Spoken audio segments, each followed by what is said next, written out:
Welcome to The Shift, a space where we share real stories, real faith, and real transformation.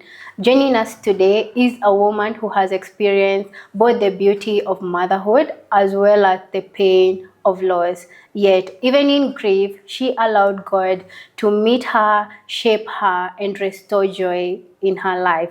Without further ado, let's meet our guest. Hi, Kate. Hi. So maybe we can start by who you are and you can tell us a little bit about the life of your beautiful child.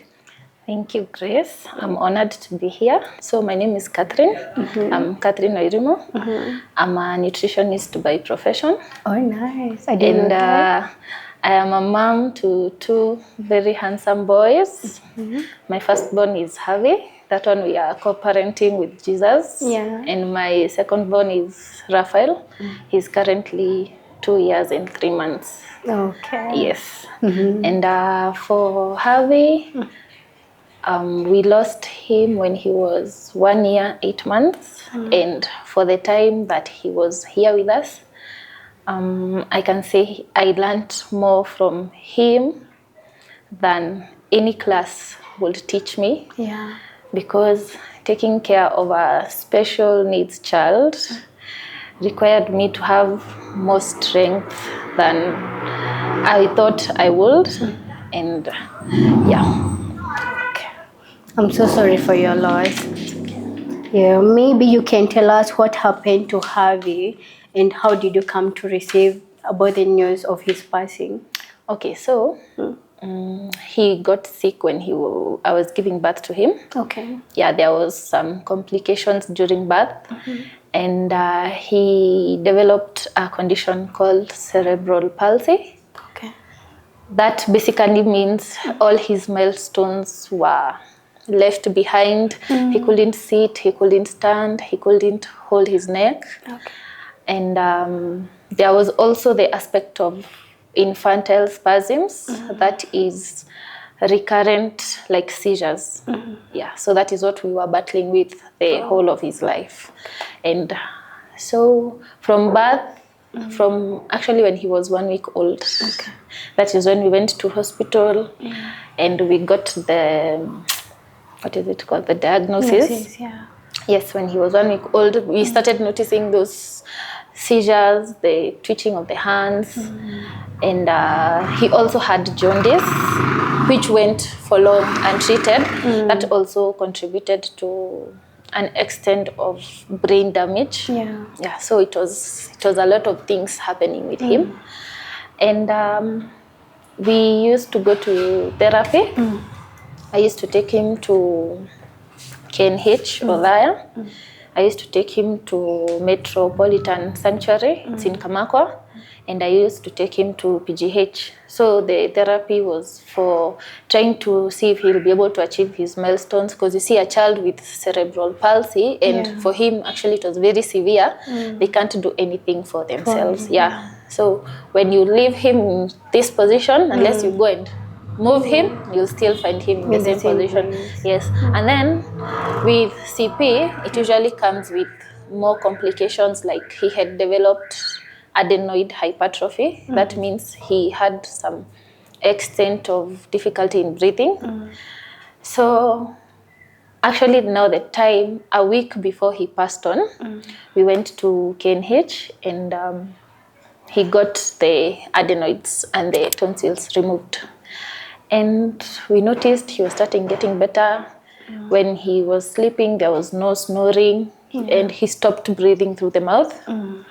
Although his whole life, because of the adenoids, he was breathing through the mouth. Yeah. Okay. How did you guys receive the news of So, his passing? Yeah. I was with him. Oh. At the hospital? I was the one who was holding him at home. Oh. Okay.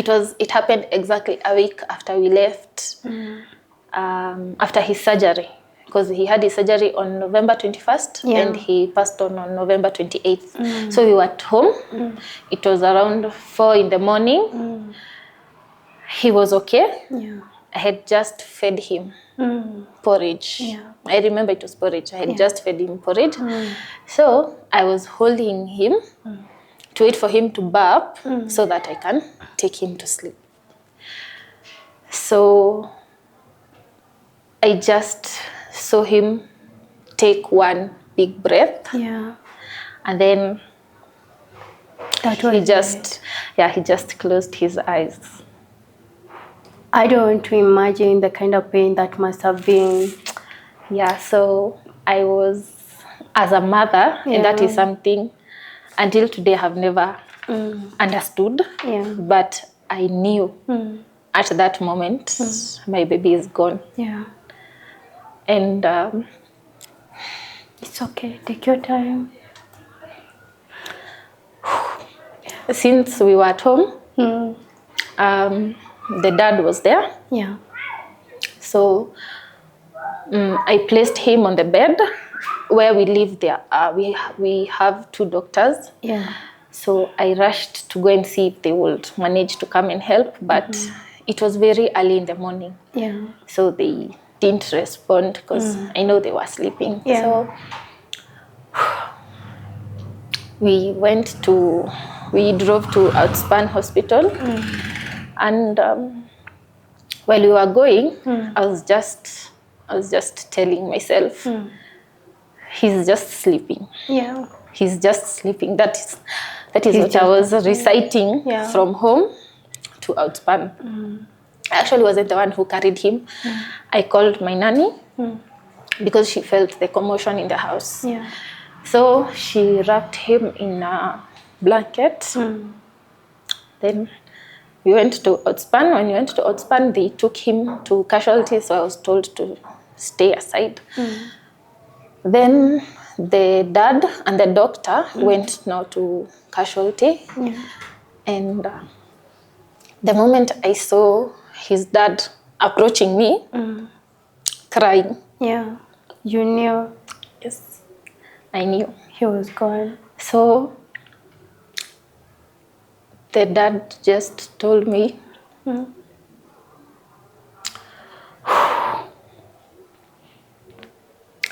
he told me he's gone. Those were the only words he said. Yeah. And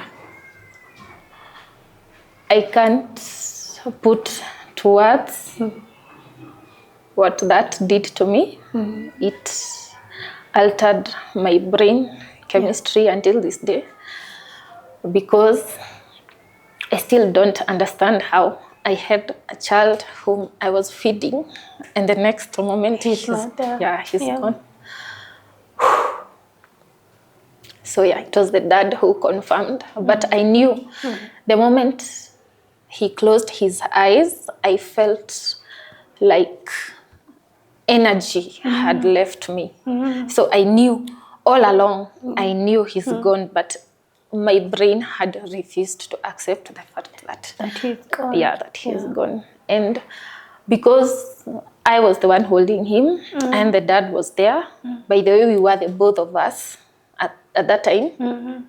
So when we went to hospital and now they confirmed that he's gone, they asked us if we want postmortem. He was like, no, the child has been sick all his life, as the parents were there. Yeah. So I think it was just his time. That must have been very difficult for you. I've lost someone, and losing someone in your hands and watching someone die from a distance, those are 2 very different situations. And I'm sorry you had to be the last person to experience that moment with him. I can only imagine in moments where you lose someone, you keep reliving so many moments. Yeah. Are there times where you relive that moment? Every single day since then. Yeah. Sometimes I wish maybe I would have fed him earlier. Yeah. Or maybe we would have done something different. Yes, the surgery earlier. But I can tell you, from that 1 week after surgery to his passing, he was very happy. Yeah. He actually was able to sit without support, and he was able to sleep with his mouth closed and not breathing through the mouth. Yeah. Like that was the healthiest You've ever seen I've him? ever seen him. So even when the doctors confirmed, I just asked God why. Yeah. At this time when I thought now things are getting better. Yeah. Okay. Tell us more about how grief showed up for you and how you managed to navigate through that grief. Being that he was my only child, Yeah. let me state this for a fact. Yeah. Grief starts after the burial. Thank you. You see, during that time from when your loved one is gone to the burial, the house is full of people, everyone is calling, everyone is texting. So you're not feeling that Alone. yes, that impact so much because you have so much love around you. Around you. Yes, so we buried him on 7th December. Then it was now just me and his dad. It was now just the two of us. Yeah. We are back home. And every corner you look in the house, You can see. his photos are there, his clothes are there, his baby coat is there, the utensils are there. So sometimes I used to wake up startled, thinking I'm hearing crying. And I think the hardest thing I have ever done as a mother was not even burying him. It was now putting his things away. The car seat was still in the car. And actually the bottle that he was feeding that day, that morning, the water bottle, I stayed with it for, I think, 3 months. Yeah. The sweater that he had that morning, I didn't wash it, I think, for over an year because I could still smell him. his scent there. So it was very brutal. And then people, not out of ignorance, but people sometimes don't know how to comfort someone who is grieving. Yes. So someone will just randomly call you and they're like, so unatuletea mtoto mwingine lini? Yes. Yeah. And somebody thinks that is an actual Yes, compliment. it is not because you're trying to show me like the life of my child didn't matter at that time. And it was brutal. We personally, I never used to eat. I would hallucinate at night, thinking like I can hear him crying. Sometimes I'd find myself cook food and serve 3 plates before it dawned on me. It's just me and the dad in the house. Now. Yes, Yeah. and it took a lot of adjusting to train my mind that the child is no more. No longer here. Yes, but the hardest thing I did besides burying him was now putting his things away. You know, like folding the clothes, putting the utensils in the cabinets. You see, it's like I felt like I was erasing him from the house. Yes, felt like I was erasing him. But it hasn't been easy. Yeah. It hasn't. And it shouldn't be. It shouldn't be easy at all. So you find that most people in the midst of pain, you're gonna find someone gonna like maybe be angry at God or something. People wrestle a lot with faith. I know because I've seen it firsthand with my family, with my life. Like, what was your relationship like with God? I know you're a woman of faith. I know you have a good foundation with it. What was your relationship like with God at this point? To be honest with you, I felt like God had betrayed me. Yeah. Because Actually, that morning after the doctors had confirmed, and the dad went to the police station to take OB, and then come back to the hospital so that he can be admitted in the morgue. I was seated in the hospital's compound somewhere in Outspan, and I was actually very angry with God. And nilikuwa namuongelesha ni kama ninamkelelesha. And I was asking him like, why did my son have to go to surgery last week? Why did we have to starve him for all those hours before he went to theater? Why did you show me just a snippet of how life would have been if he was okay? And I was telling God, like, I was not tired of taking care of this child. As a child. I was not tired of taking him to therapy. I was not tired of buying medicine. I was not tired of even those hospital stays, because we would go to hospital and stay for weeks. I was not tired of all that. So why deprive me of the joy of being a mother? And I stayed for a very long time before I could close my eyes and pray. I stayed for a very long time before I could even think of taking the Bible to read.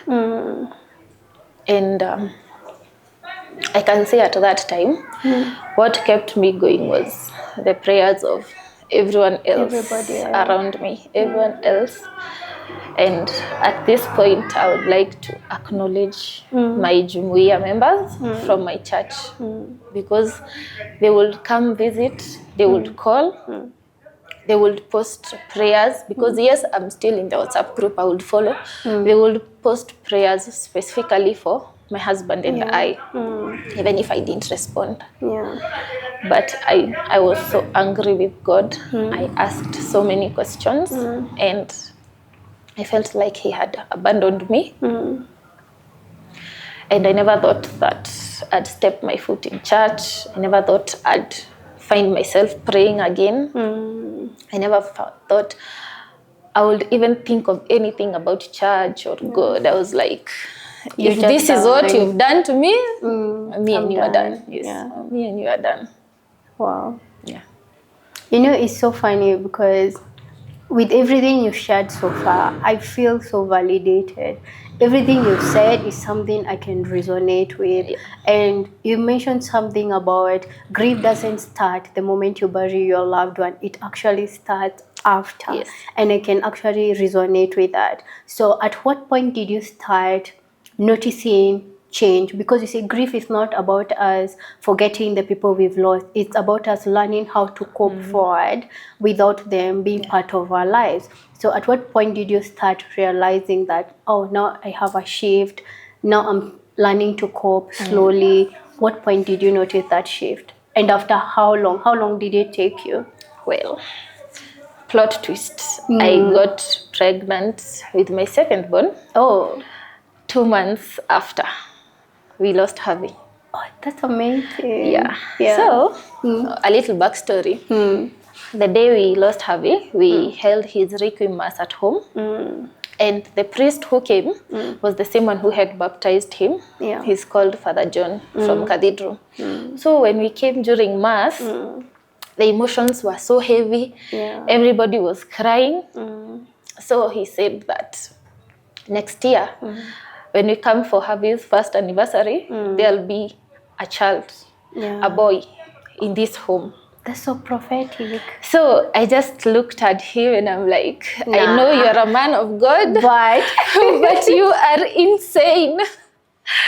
I just lost my baby today. Yeah. And you're here telling me about having another boy.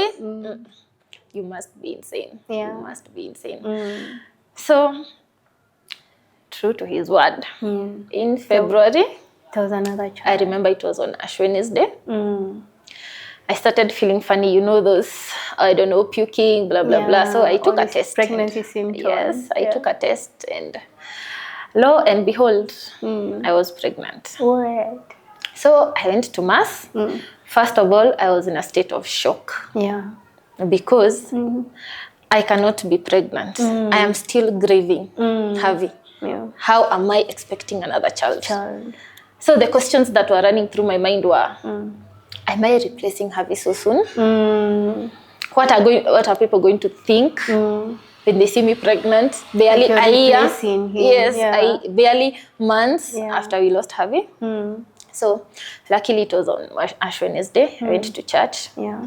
At that time now I had started going to church. I had gone back to Jumuiya.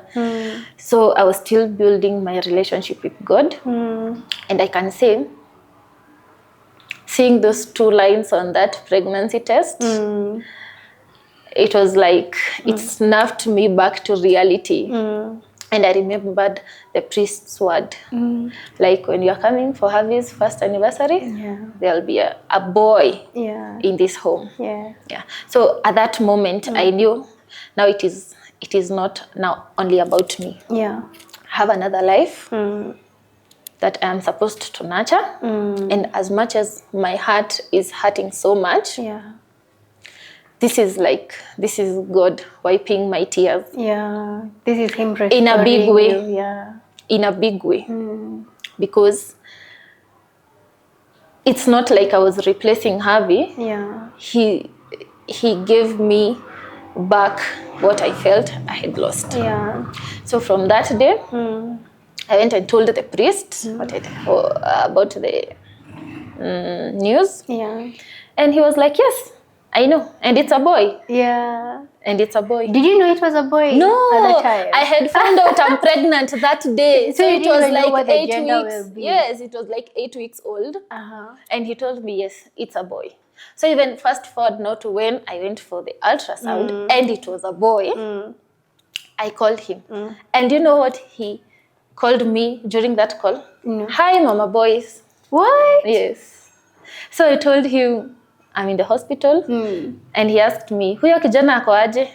And I asked him, why are you so sure it's a boy? It's a boy, yeah. He told me that morning when now he was called by our Jumuiya coordinator and he was told we lost Harvey. Because it was very early in the morning. Now he went to Mass. There is usually 7 a.m. Mass. He went to Mass and he dedicated that Mass for us. Yeah. And he told God, nataka urudishie hiyo familia huyo mtoto. So even when he was coming for the Requiem Mass in the evening, he had already talked to God. Wow. That is how prophetic Raphael is. And actually, Raphael, his name means God heals. Yeah. Yes. Yeah. And when now we found out it's a boy, now I started now praying specifically now for this boy that is coming.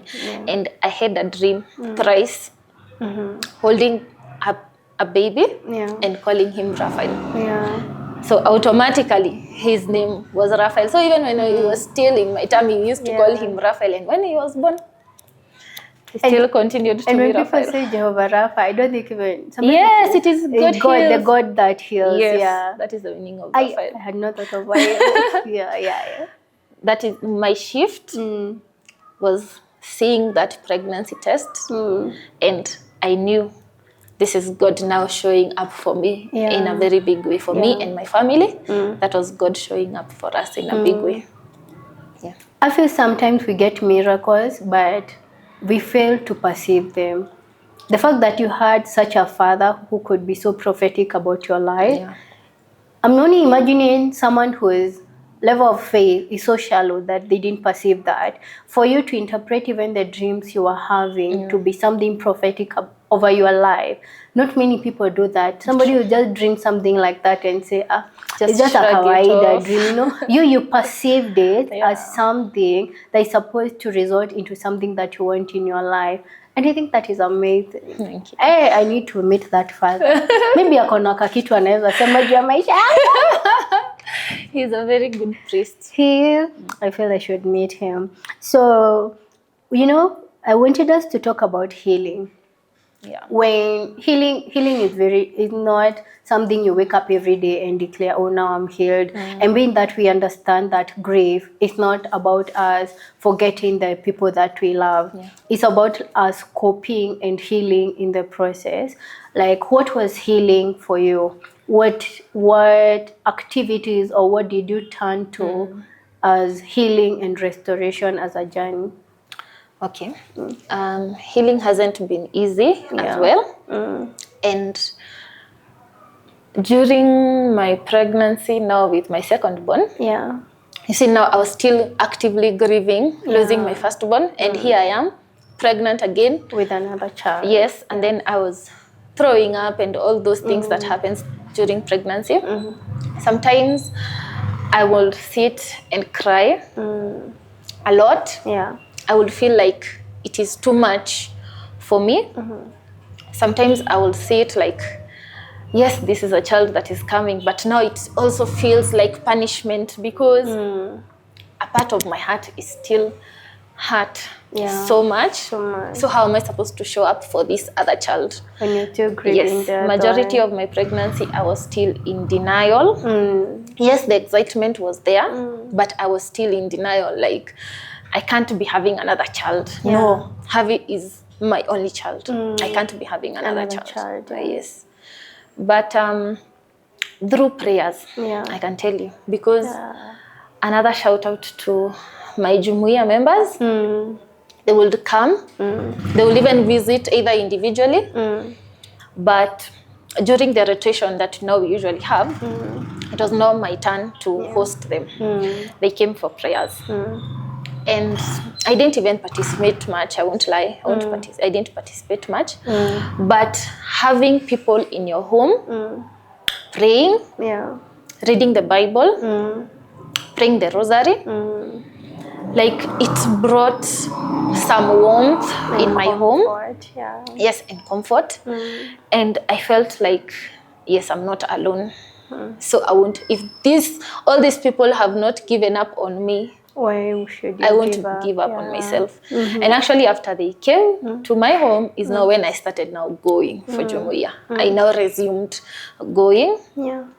And sometimes when I feel so low, I will talk to the leaders and tell them, today I need prayers. I need prayers.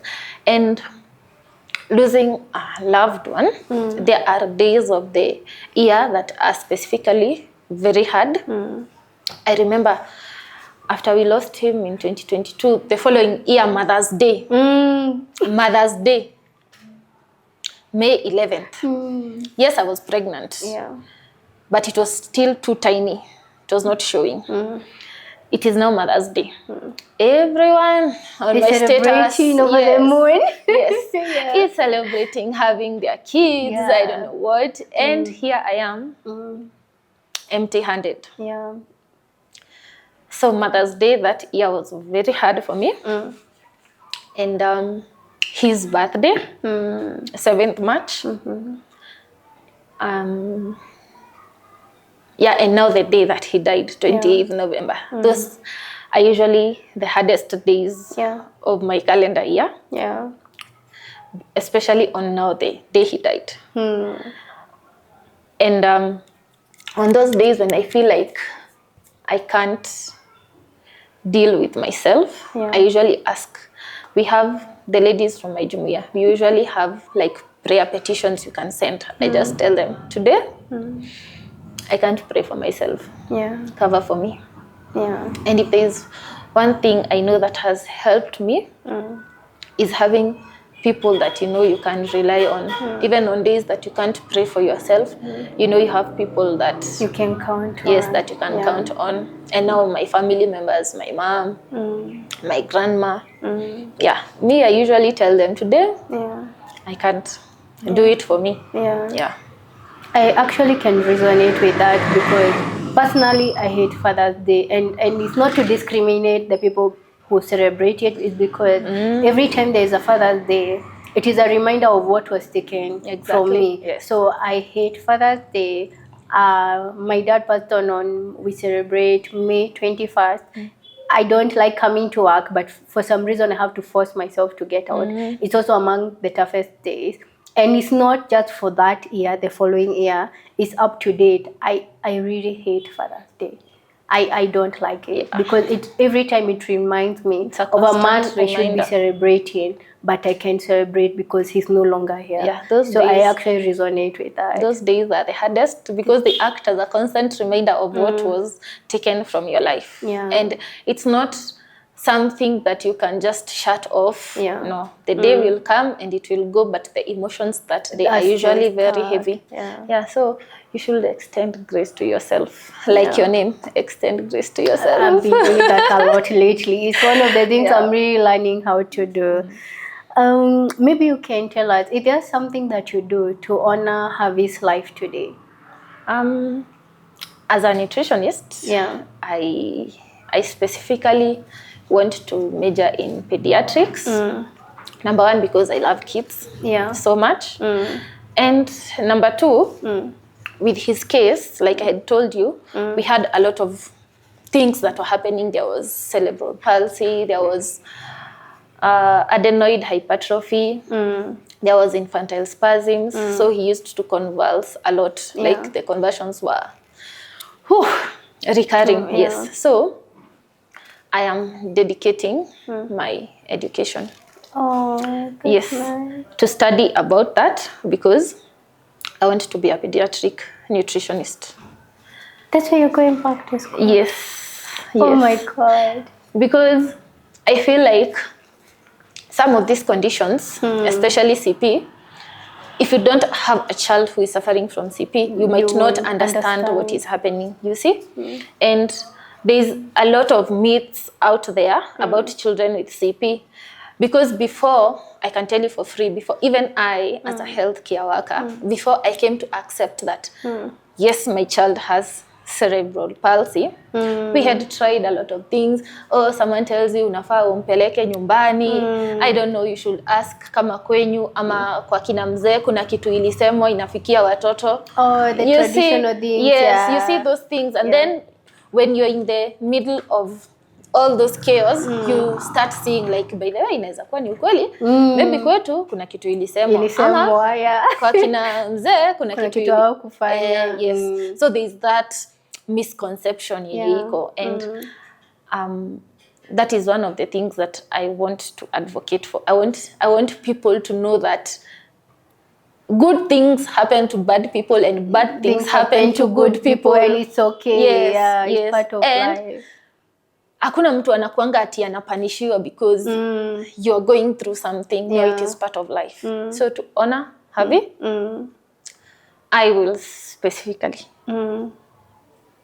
become a pediatric nutritionist so that I can help other moms and families in general to maneuver everything that comes with CP and seizures and convulsions and everything, epilepsy. Yeah. Because you see, when I was attending to Harvey, we used to meet, tukienda therapy, we used to meet with other moms who have children like him. Yeah. And you'd see like some of them are not taking it so well. Yeah. Sometimes unasikia a parent aliabandon huyo mtoto akaenda, especially, sorry to say, the dads. Yeah. Most of the parents wenye tulikuwa tunapatana nao during those therapy sessions were moms, and they used to say the dads left Abandoned them. Yes, when the kids were diagnosed with CP. Oh my God. Yes. So at this point, I would like to really appreciate my husband because he stood with me through everything. He provided for our son. Yeah. Like there's a time we used to buy medicines worth 21,000 in a month. Wow. Yes, the anticonvulsants. Before now, you can settle on which one is actually controlling, not even controlling, like trying to bring down the convulsions. It was like a trial and error. You start with this one, it becomes too much for the child, you withdraw, you start on another one, and then you see you have to travel to Nairobi to go and see a neurologist. Yeah. You have to buy medicine, you have to fuel the car to go to therapy. It was a lot financially.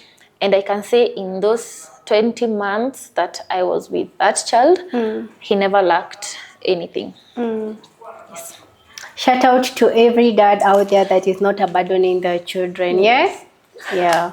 That is very nice. And I think there's one unbelief, like we need to try. I also thought I was at a point where my 2022 was like it was an attack back to back. And sometimes you reach to a point where, what did I do to deserve this? You know, Yes. who did I wrong? So Yeah, I those think days. the same thing you said, we need to unlearn that belief that bad things are happening to us as a sort of a punishment. True. Because it's not, it's simply life just unfolding.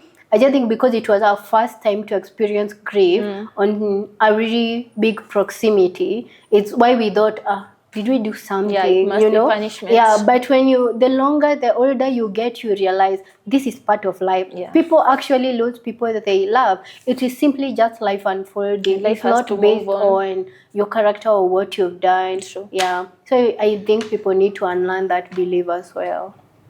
Yeah, so maybe you can give a message to a mom or a parent that is going through something similar, and also a parent that is going through also the loss of a child. Like, what would you say to that parent right now? I would want to tell them that it gets easier with time, but that's a big fat lie. Yeah. It doesn't. Because there is no point in my life I'll stop being Mama Havi. Yeah, true. I'll always be Mama Havi, even if I Havi. get 10 more children. Yeah. Yes. And that is actually a title I enjoy so much. Yeah. Funny, after we lost Havi, I think people were in conflict, like, should we continue calling you Mama Havi? I know I struggled with that Or part. should we now start calling you Kate? Oh, or I call you Mama Havi and I'm like, oh my God. Yes. Yeah. But I can tell you, it feels so nice Yeah. when you hear someone still recognize you As- with your child. Yes, Really? Wow. because it shows they still acknowledge that this child existed. Yeah. And if there is one thing that gives me joy, Yeah. is hearing people calling me Mama Havi. Oh, Yes, it is. I'm It very is. disappointed as your friend. I don't know that.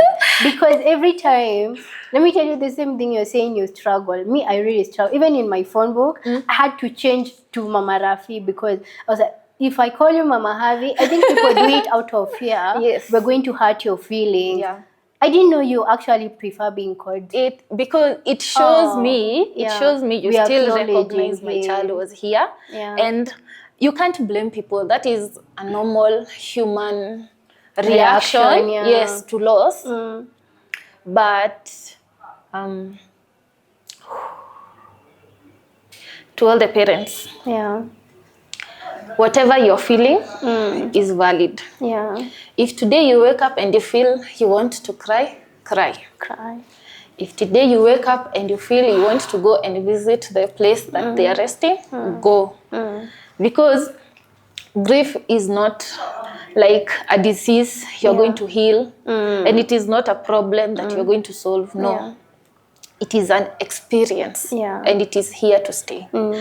And the fact that it is a loved one you have lost, it means that grief is so much love you're feeling, and you have nowhere to take it. So whatever feelings come, process them. Yeah. Because if you keep bottling up, that is why some people end up being depressed. Yes, because you Suicide, yeah. decided to put your big girl bottle pants on up, and yeah. pretend like that is not something you went through. You need to feel everything. Yeah. Because there was a time I couldn't even finish 10 minutes talking about Harvey and not crying.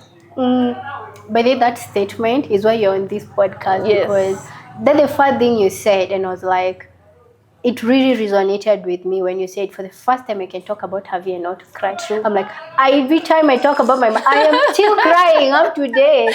And I was like, I needed that. Like in that moment, and I think that time I was just doing your makeup, I felt so validated because I thought I'm still the only one crying years later. Yeah. We still do. And you see now the fact that I got another boy, there are still some clothes that he used to wear that are Harvey's. So my mind to some extent would feel like Harvey is still here. Then no, this is Raphael. So even now, the thing I was struggling with during pregnancy was, yes, I am expecting a boy. do I need to throw all these clothes away Away. and start afresh? Do I need to throw this cassette away? Do I need to throw this baby coat away? Do I need to start from scratch? Because I didn't imagine how life would be seeing Harvey's clothes being worn by Raphael. Yes. Yeah. But let me tell you, if there is something fulfilling Grace, is seeing my child wearing those clothes. Encouraging that one. Yes, and then it's like I got the same kid, the nails, the eyebrows, waupe. Yeah. It's like A photocopy. Mungu alifanya copy and paste Paste mwingine. Shika huyu. And another thing, especially for parents who have lost children wakiwa wadogo, don't limit what God can do for you. Yeah. Usibaki hapo na ile feeling ya like ukipata mtoto mwingine maybe hautampenda ama atakuwa a constant reminder ya mwenye ulipoteza. Yes, atakuwa a constant reminder, but it is in a good way. Mungu alikupanguza machozi. Even if it will take months or years before you get another child, Mungu amekupanguza machozi. And it doesn't get easier with time. Please, that is a big fat lie that people need to stop telling anyone who is grieving. Yeah. It doesn't get better with time, because if it did, then that person will come back so that it gets better. Yeah. But they are not coming back. They are gone, and they are gone for good. So you just need to give yourself so much grace, extend to yourself so much grace, and whatever you're feeling is valid. This is a child. This was your child. Someone of your flesh and blood. And even if you live to 100 years, that is still a part of your life that existed.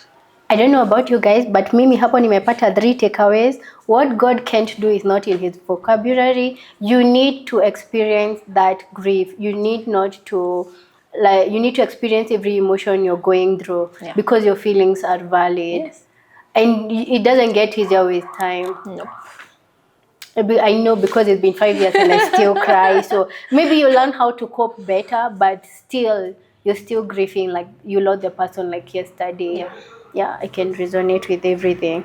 And finally, what is something you wish people did or understood about grief and loss? Like I said, grief is not like a disease ati utapona ishe. Si kama malaria utakunywa dawa ishe. And if I may talk now to other people, addressing someone who is grieving, don't try to probe what happened to that person that died. Especially during that period. Yes. If you've come to comfort the family, stop asking questions like nini alifanya, because that person won't come back. Mimi hiyo nasemanga, mimi hiyo ni udaku by the way.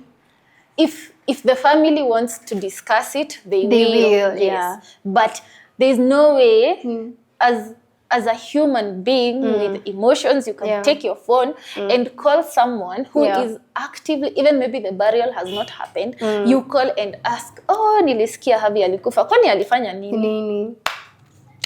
It's not kind. That is not kind. And you should understand that maybe I will answer you because I feel obligated to. But that is going to put a dent on our relationship, whatever it is, because you're not portraying yourself as an empathetic and sympathetic person at the same time. So learn to be kind. In whatever situation, learn to be kind. Extend so much kindness, because anyone who is grieving, all they want to know is that they are not alone. Even if you go and visit them and sit in silence, do that. If you decide to go and visit and you find their utensils that are dirty, there's laundry that is dirty, and you feel compelled to help, do that. Because I won't remember the words that you told me, but I will remember the actions that you did. And how you made me feel. Yes, and exactly. And how you made me feel. So if nikikuona nasikia unanichokesha, my mind will register that every time I see that person, I will get tired. You're exhausting me. You are draining me. Yeah. Ama, you come and do something nice for me. Mm. Every time I see you, Yeah. I will always remember what you did, good or bad. Bad, Yes. yeah. I think you're definitely a much better person than I am, because one of the things I did when I lost my dad is my phone was off. I didn't want to deal with nobody. You see, what are they called? Mashakaya, where people come and pray. I didn't attend either of them. Me and my uncles were just taking it strong because I don't want to be dealing with no condolences messages that comes with a lot of questions. Yes, Ati, have you guys figured out what to do? Atazikwa wapi? It's not the thing on my mind right now, you know? So I think if you were kind of vain enough to pick people's calls, I didn't do that. Yeah, I used my to. phone was just off. I used to. But it all goes down to that the people who you have in your life. Yeah. Because, for example, that week here, between the death and burial, there's a lot that usually happens. Yeah. Like you need to host people. Now you see, I am the parent. That means I am the one hosting people. Nijue watakula nini, wakikuja maombi, watakunywa nini. You have to do that? Yes. Okay, no, like it's happening in my house. But my friends took care of that. Yeah. But now you see, it's still your home. Kitu kama going to choose the casket, the flowers, I was still involved. As much as there were people who could do that, yeah, they still we wanted had to know your delegated. opinion. We had delegated, but now there were some decisions that had to be made by us, by you the as parents. a parent. See, Yeah. yes, and going to choose the casket. Yeah. He was buried in Catholic, watoto wadogo wanaitwa watoto wa PMC. So the priest told us, since he was already baptized, yeah, atazikwa na nguo za PMC. So I went to church, nikanunua everything from the yellow scarf, the shirt, even the socks, everything. So in that journey sikuwa peke yangu. I had people wenye walikuwa na mimi. Yes. Did you have to dress him? No. No. Actually, I only saw him now that day after we took him to the morgue. Yeah. The next time I saw him was siku ya mazishi. And I can tell you, Grace, I think if there's one thing that gives me peace, yeah, as a parent mwenye nilishughulikia huyo mtoto akiwa mgonjwa, is that alikuwa tu anakaa he rested. Like ni kama tu amefunga macho. There's nothing that had changed in him. Unaona venye sometimes you see mkienda mazishi, that person amekuwa distorted. Yes. Harvey didn't change. Like for a minute I could have said this kid must be sleeping. I know he will wake up. He didn't change at all. He was ni kama tu alikuwa amefunga macho amelala. So I think that also gives me peace knowing that he rested. Yeah. Because the hospital visits were not so pleasant. Taking all those medicines were not so pleasant for him. Sometimes they will take a toll on his body. Yeah. Tunaenda tunakaa hospitali for weeks because madawa hizi oral zimekataa kufanya kazi, nao lazima apewe na IV. You see? So personally, if there's something I wish people understood about grief is, I don't know if there are any grief groups in our community in Nyeri, but I wish people had grief groups or somewhere where Support people can just go, where your people who are going through something similar and just talk it out. Personally, when I got into my road accident, I attended a trauma session, but I had to join one in Nairobi because we don't have any trauma sessions here. So I don't know if they exist, but to the best of my knowledge, they don't exist. And so when you sit around people who are going through something similar, you understand that the symptoms and everything you're going through is normal. Because if I once told my friend that every time I go home, I can actually see my dad seated on the couch. And to her, she didn't perceive it well, because she was like, oh, like you need to be talking to somebody. It's like you're hallucinating. And I'm like, I'm not hallucinating. It just feels so real because it's something I've experienced for 25 years of my life. And now all of a sudden, it no longer exists. So it might take me some time to adapt. And also I realized that is different for all of us, because personally I couldn't even stand going home. Yeah. My mom couldn't stand seeing photos of my dad, even to date. Like every time it gets to my dad's anniversary, like you're not gonna see a single photo of my dad at our home, because it triggers her so much. And when I saw my mom doing that, it's like sort of validated me, because I'm like, I'm not the only one who's going through this. But I tell people, like, until you're in the front row of a burial, you can simply understand what grief is. Because if you tell that to someone else, like, you can actually hear them talking, you can smell them, you can see them outside, they won't take it well. They're gonna like, oh, you need a doctor or something, you know? Yeah. Yeah. So like, I wish people had a grief community, or just like a class where people just go and talk things through. Yeah, personally, it's something I wish people can have and do more often. I think on that point, I can say that processing loss of a loved one is not supposed to be a one size fits all. Yeah. Because now for me, I had told you that Harvey died when we were at home in my bedroom. And now after the burial, guys were telling us, now you guys need to move. Yeah. You can't continue staying in the same house. It's going to be hard. It's going to Yeah. be traumatic. But I could not. I could not move, because I felt like I was leaving my kid behind. Yeah. You see, that, I don't know if it is motherly instincts or I was going crazy. Yeah. But I couldn't shift from that house, because I felt like I was leaving my baby behind. And now you see, for you on the other hand, you couldn't go home. Yeah. And whatever you're saying is true. Mimi, I could swear I am hearing Harvey crying at night. Yeah. The way maybe he needed to breastfeed, or maybe he needed a diaper change, I could hear him cry. I could still smell him. Sometimes I could even see, I don't know if it is hallucinations, but Yeah. those things are still there. It's like Yeah. the flashbacks are so real. And Mimi, I think I was riding in that joy, Yeah. because it was making me feel like I was still connected to this child. And recently, actually, late last year is when my husband asked me if now I'm ready to move, because he now feels like we have outgrown the place. Now we need a place, bigger yeah. place. Yes. And for the first time, I told him yes, and it shocked me. Yeah.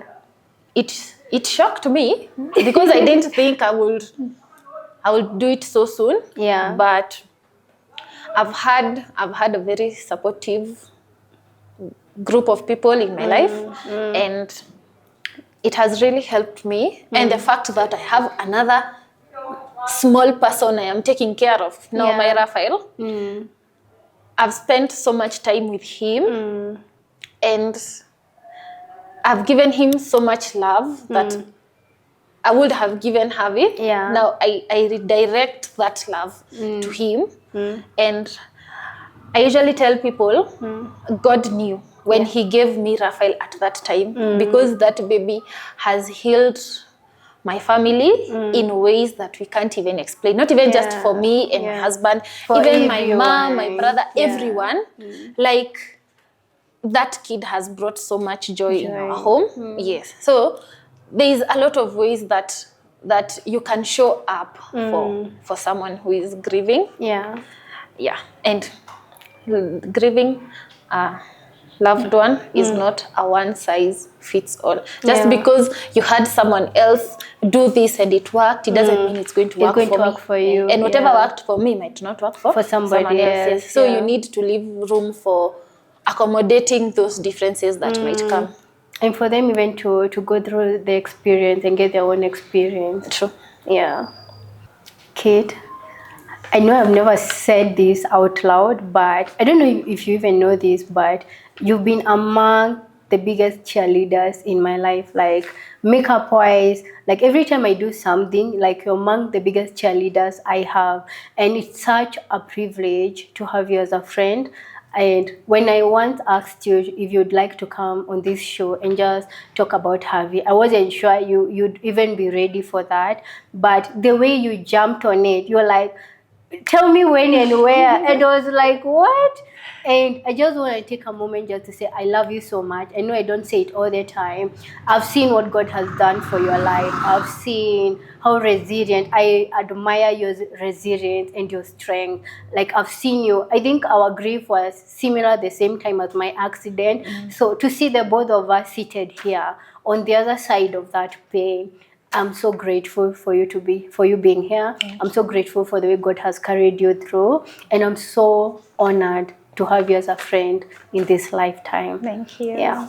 And now to our viewers, thank you so much for staying tuned up to this far. Thank you for the support that you guys have given us. And if you've not subscribed to our channel, please subscribe. To my team, my producer, thank you for creating the time to do this and for also carrying this vision. And yeah, this has been The Shift. I've been your host, Grace. I'll see you guys on the next episode. Bye.